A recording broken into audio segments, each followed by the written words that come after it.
Hey, what's up everyone? And yep, as you can tell, I finally went to see my most anticipated movie of 2016, X-Men Apocalypse. Now, for one thing, yes, as I mentioned in my recap review of all the X-Men movies, that this movie has been getting somewhat mixed to somewhat negative reactions, and I'm actually kind of surprised. I went in with a pretty open mind and kind of low expectations, and, well, I was actually pretty surprised with this film. Because honestly, I didn't really know what to expect, because first of all, I didn't really know much about this character, Apocalypse. I mean, yeah, I was glad to finally see him in one of the X-Men movies, and yes, I was glad to see Bryan Singer return as a director, since he directed Days of Future Past and the first two X-Men movies, which were really great films, by the way. Yeah, it was like welcoming back an old friend to the series, because after all, he did ditch the third movie to direct that pretty lousy Superman Returns movie, as I mentioned before in my last recap review of this whole series. And yeah, I know the X-Men series has been, has hit a couple of speed bumps here and there, but I was really surprised on this one. I mean, yes, I could sort of agree with the lousy reviews of X-Men Origins Wolverine, but thankfully the prequel series redeemed itself with First Class and Days of Future Past, which pretty much fulfilled all expectations. And so I was really surprised on this one. I don't know why. Okay, I could see why critics were a little bit harsh on this one, and yes, keep in mind there's going to be a few possible spoilers in this one, so you may not want to watch this whole video unless you don't care about being spoiled, or unless you saw the whole movie. But yes, there is a lot going on in this movie, and it's a lot to follow, for starters.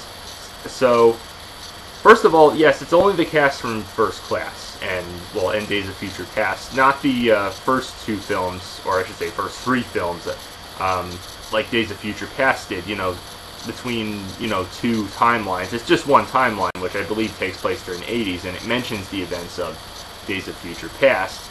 And, yeah, I know, there's a lot of character backgrounds and everything. You got the backgrounds between Cyclops and Jean Grey, going into the Professor Xavier's school, and it's only James McAvoy, or whatever the hell his name is. It's basically the younger versions of themselves, and Magneto, with him, starting a family with his wife and daughter, and of course them getting killed, because obviously he's trying to basically lay low, and not, obviously he reveals his powers to everybody, and they find out he's Magneto, and, but obviously you want to see Apocalypse. Yes, you get the background story with him at the beginning, when he's in, ancient Egypt and pretty much put away for thousands of years, and obviously he awakens.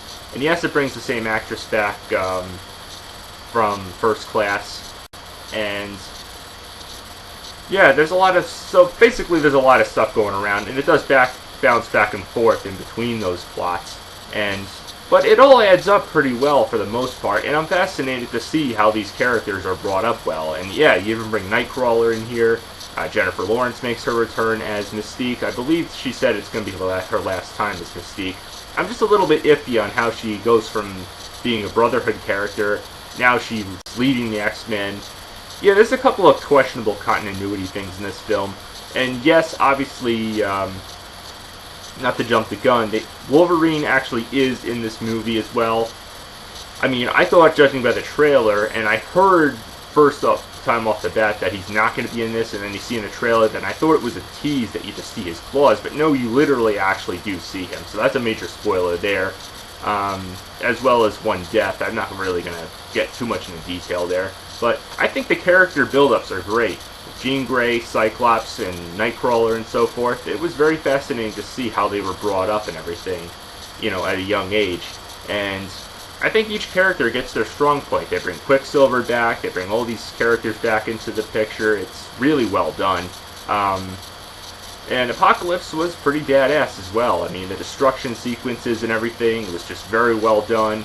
And I was really attached to the film. Yes, it's a little bit long, and, there are some, questionable things, religious parallels with Apocalypse and everything, with, the whole Four Horsemen thing, but overall, it does a pretty good job, and I don't really see why critics were so harsh on this movie. I mean, anybody can voice their own opinion, and I voiced my own opinion. If you're an X-Men fan, definitely go see this one. I mean, it's well worth it. It can be a little bit long, and there's a lot to follow, but if you followed and watched all the other films, there's really not much to really complain about with this one. I mean, the actors did a great job, and I thought it did great. All the familiar themes, music from X-Men 2 and Days of Future Past was back. I mean, that's Bryan Singer love letter right there to all X-Men fans right there.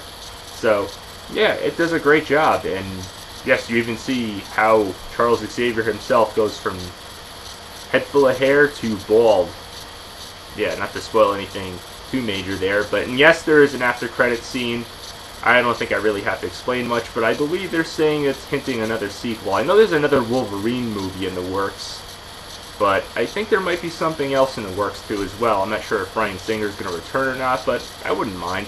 So, yeah, definitely see it. And yes, Stan Lee makes a cameo appearance, but it's dialogueless right there. But overall, fight scenes are really good, action's great, music's great. Definitely go to see it. It's definitely much better than critics make it out to be, and I pretty much am satisfied, and I'm glad I sat through it at least once. But the 3D, yeah, just like Days of Future Past, I knew it was going to be a waste. Pretty much to save the $5 on an extra bag of popcorn. It's much more worth it to do it that way. After all, it is good popcorn entertainment, or well, a lot better than that, really. So, yes, may not be excellent, but it serves its purpose. Give it credit for where it's due. Bryan Singer, I think, did the best he could, and, well, we'll see it for yourself and judge it for yourself. Anybody's entitled to their own opinion, right? So, my final verdict is a rockin' weird mode Wii Motion Plus up and a plain weird mode up. It did its job.